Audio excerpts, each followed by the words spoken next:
Hello, everybody. It's Dr. B and Elizabeth here, and we are excited to share with you some prenatal tips. How's that?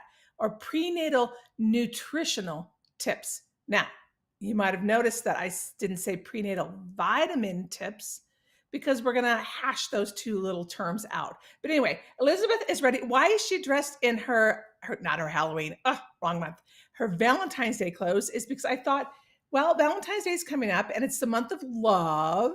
So we will start talking about some preconception, prenatal tidbits that might be appropriate for the month of love.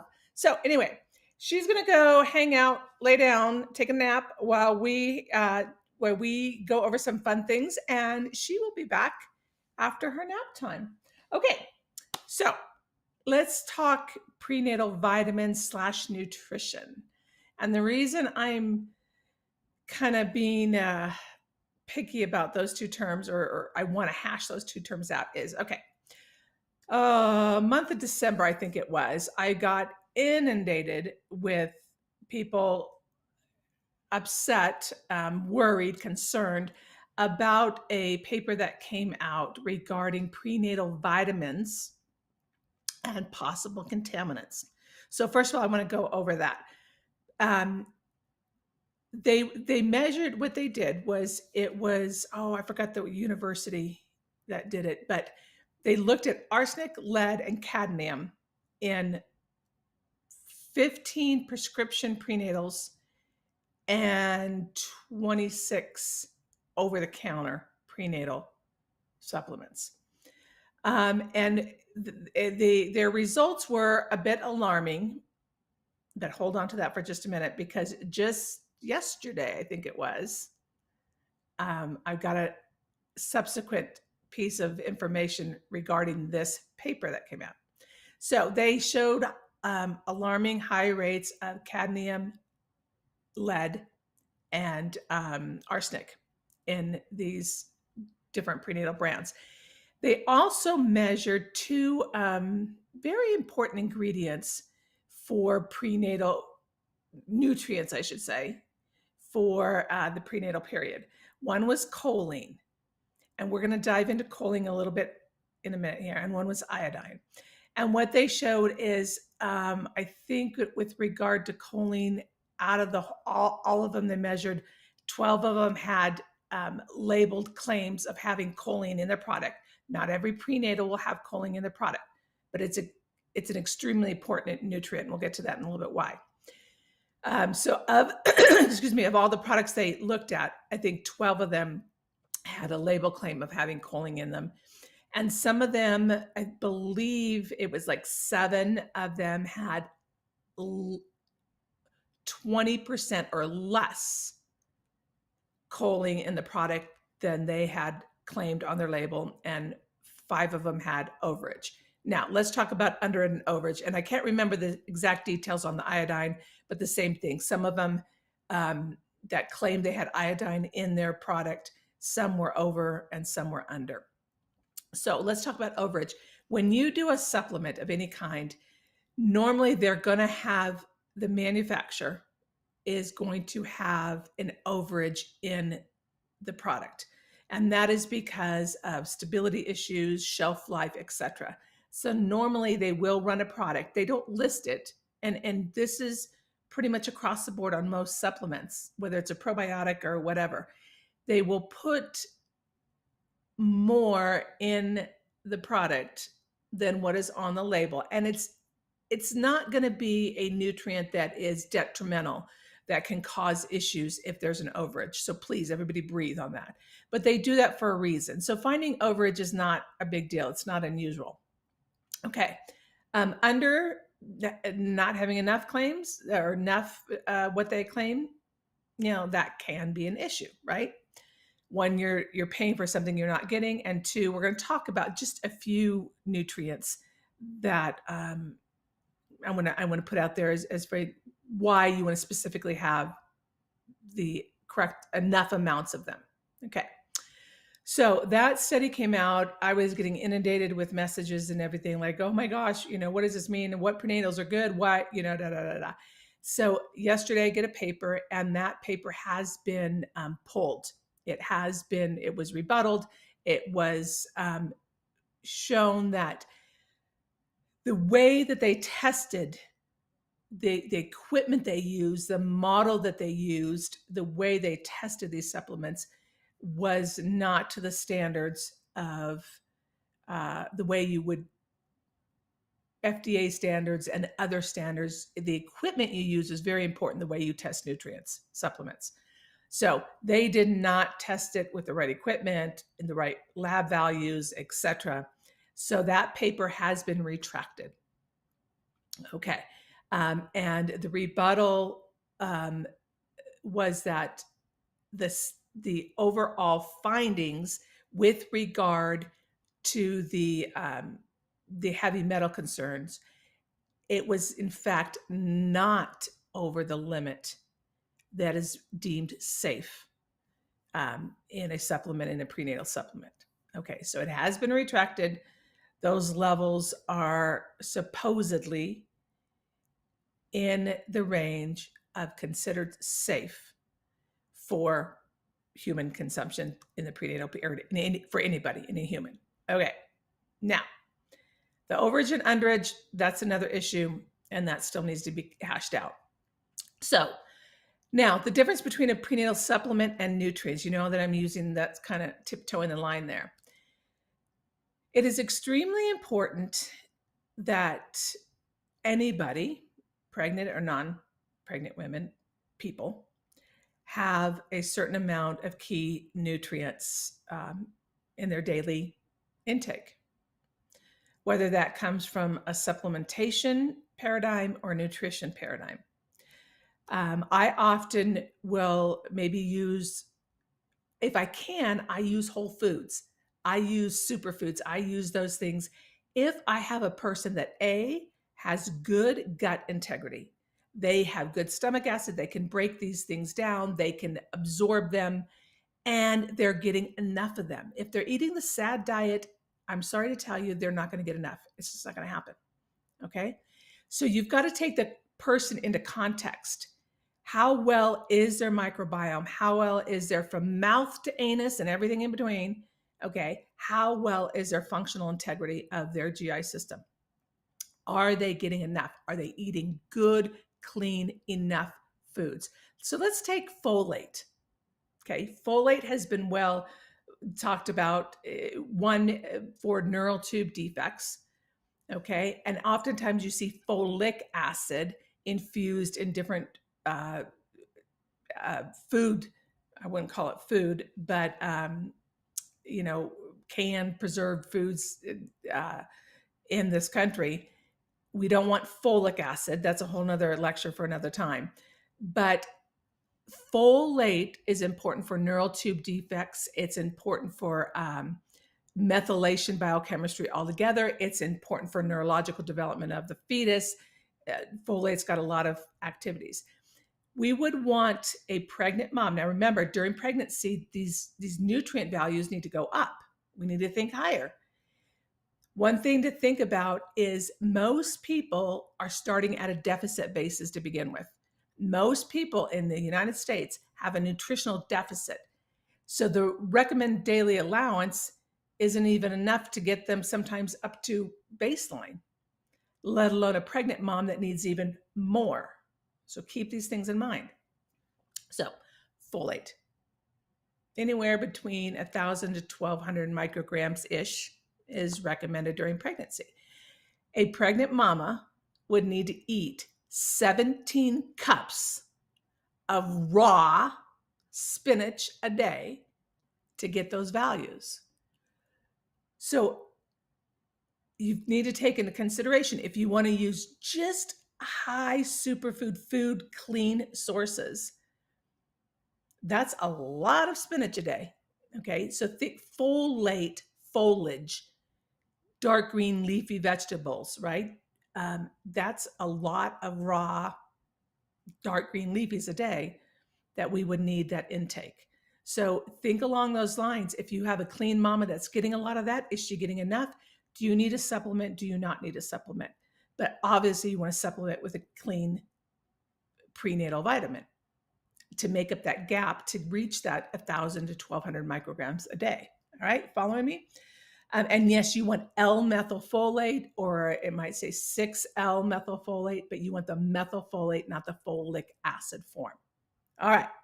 So what you need to consider is when you have a person coming in, take a good history, how much are they getting through a good nutritional diet and maybe some other superfood supplementations versus how much maybe do you need to look at a potential of having a prenatal vitamin.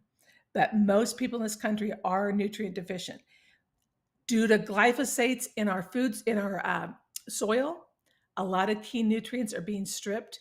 A lot of food, not canned, box, processed food, but whole foods are deficient in nutrients.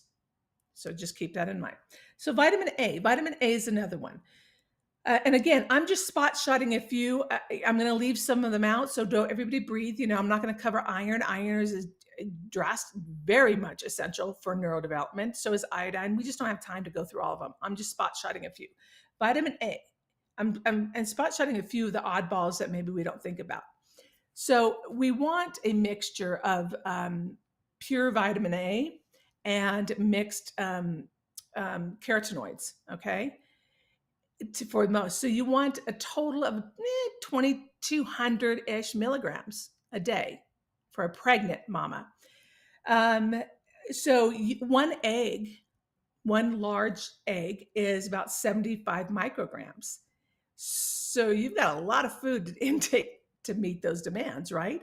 Now you get 1 tablespoon of cod liver oil, and then you can meet those demands. That's about 4,000 micrograms. So, you can look at different food sources there. What orofacial?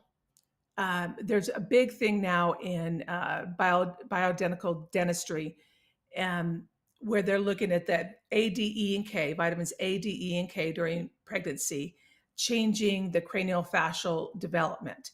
So those of you that are looking into airway issues with kiddos, TOTS, things like that, this can be a key area that you want to look at. So you want to make sure you get enough A, D, E, and K, and just take a look at A. How much do they have to intake in a food source in order to make sure they're getting enough? That's a lot. So delayed growth, heart, vision, those are things that are associated with vitamin A. Let's look at vitamin D. At least 2,000 IUs of vitamin D, depending where you live. There have been some studies in the world of autism that there's higher rates of autism in kiddos that are born in the winter months. One of their theories is it's because low vitamin D sources. So minimum of 2,000 IUs of vitamin D. Vitamin D is associated with miscarriages, C-sections, preeclampsia in mama, thyroid issues. Maternal thyroid health is huge in neurodevelopment of the offspring. A lot of connections with poor maternal thyroid health and poor neurodevelopment and autism in the offspring. So asthma is another one in the offspring. Asthma and allergies, low vitamin D in mama, higher rates of language delay, asthma, allergies in the offspring. Vitamin B1, one you might not think about a lot. You want at least 6 milligrams a day of vitamin B1, thiamine, in the pregnant mama. The cardiovascular system, the nervous system, gestational diabetes, preterm birth, low birth weight. Preterm birth and low birth weight are the 2 most studied factors in the literature now, in neurodevelopment, neuropsychology, neuropsychiatry, neuroscience. Preterm birth and low birth weight are the 2 most studied factors for the neurobiology of disease for the rest of the life, physical, mental, emotional health for the rest of the life of the offspring. So you can see how these nutrients are so key in the prenatal period. B2, riboflavin, big in preeclampsia, immune system, thyroid issues. You want 2 to 2.5 milligrams a day of B2. An example of B2, again, is eggs. 1 egg is only 0.25 micrograms. right? Almonds, a handful of almonds is eggs are 0.25 milligrams. A handful of almonds is 0.3 milligrams of riboflavin. So again, are they getting enough food sources in their diet to get to those levels that you really need for optimum health of the mama and the offspring? B6, 10 to 25 milligrams. The B6 is very much associated with helping with nausea during pregnancy, but you need the higher end. The higher end has shown about 20, 25 milligrams of B6 is shown to help with nausea. So you got to make sure they're getting that level. Again, preeclampsia, low birth weight, preterm birth. These are all key factors associated with key nutrients. All right. Cleft palate, midline defects, again, B6. So again, we're looking at midline defects. Those of you in the TOTS world, you can put some of that into play there. It's not just about folate. Again, we talked about folate, and folate is one of the gateway nutrients into the entire methylation cycle. And we know that, remember, different genes are getting methylated during neurodevelopment. So maybe it's a key gene, what we call the SHANK3 gene, that's associated with autism. If it's not methylated properly, it can lead to potential autism risks. Now I want to get to choline. So the study that we referred to, which they looked at choline. Choline is one of my big loves. Okay. Choline is needed to make cell wall membranes for mom, baby, and placenta during pregnancy. Low choline is associated with a lot, again, cell wall membrane synthesis or leakage. And that's when we see a lot of chemical sensitivities and overall allergies and just overall health issues. Choline is extremely important in the neurodevelopment of the fetus, especially sensory processing, sensory speed, processing speed, very much looked at with regard to sensory motor development in the offspring. Choline is a precursor to acetylcholine, which is a key neurotransmitter that regulates vagal tone. Vagal tone is associated with acetylcholine.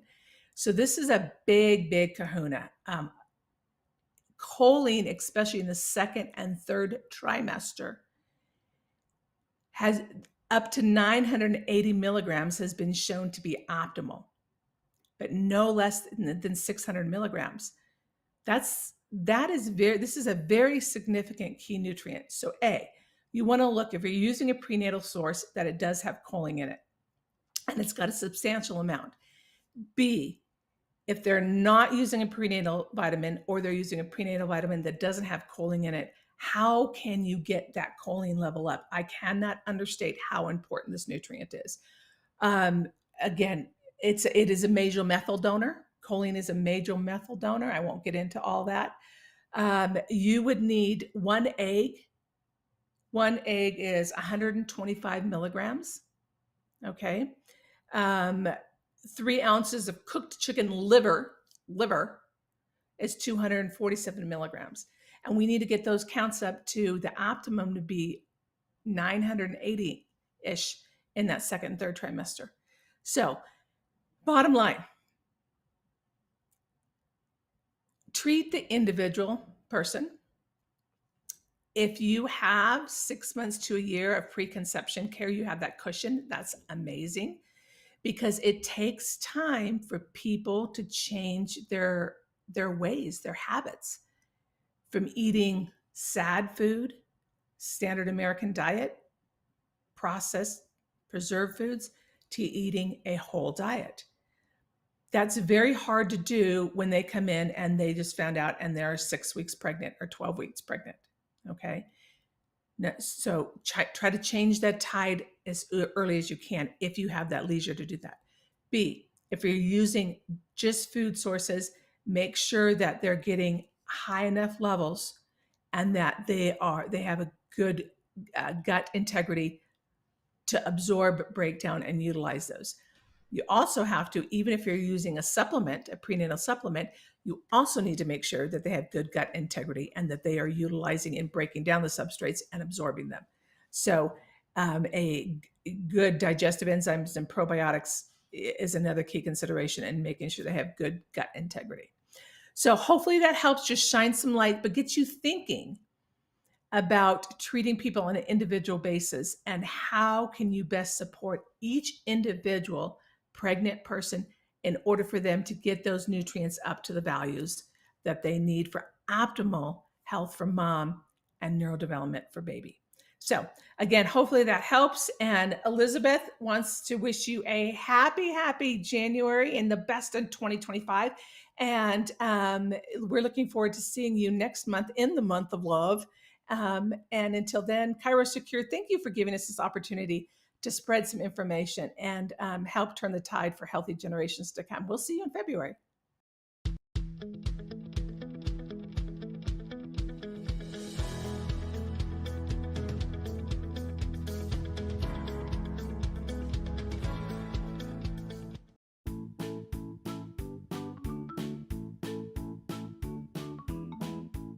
Today's pediatric show, Look to the Children, was brought to you by ChiroSecure.